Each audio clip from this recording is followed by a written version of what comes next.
Korang tahu tak sebenarnya perut yang normal dia boleh tahan lapar berhari-hari. Tetapi perut yang ada masalah dia tak boleh nak tahan lapar sebabkan dia akan sakit. Hai, kembali bersama saya di 30 hari tips kesihatan. Badan sihat, badan kuat, ringan. Menyebabkan perut itu sakit apabila ia terdedah kepada benda yang boleh menyebabkan keradangan kepada lapisan perut, terutamanya seperti gula proses. Gula proses seperti gula putih, seperti susu pekat manis, sirap dan sebagainya. Itu adalah gula yang telah diproses yang boleh menyebabkan keradangan kepada lapisan perut dan menyebabkan ia akan berasa sakit jika ia berada dalam keadaan yang kosong. Kita kena bezakan antara satu adalah hunger pain, satu adalah psychological pain. Hunger pain ni adalah sakit perut berbunyi disebabkan lapar. Benda itu dah biasa, proses yang biasa, tetapi dia akan hilang setelah beberapa minit.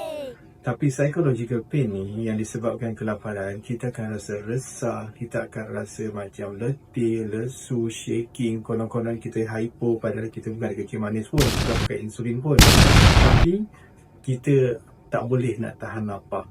Jadi apa yang perlu kita buat adalah untuk kita perbaiki perut kita dulu. So, kurangkan pengambilan gula yang diproses. Lama-lamaan kita punya perut beransur pulih. Kalau kita nak manis pun, makanlah manisan yang asli seperti daripada buah-buahan kalau kita nak manis.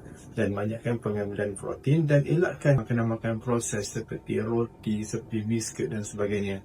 Benda ni lah yang menyebabkan perut anda tak boleh nak berkuasa yang katanya gastrik. So, boleh dibetulkan dan dia start daripada pemakanan yang betul lah.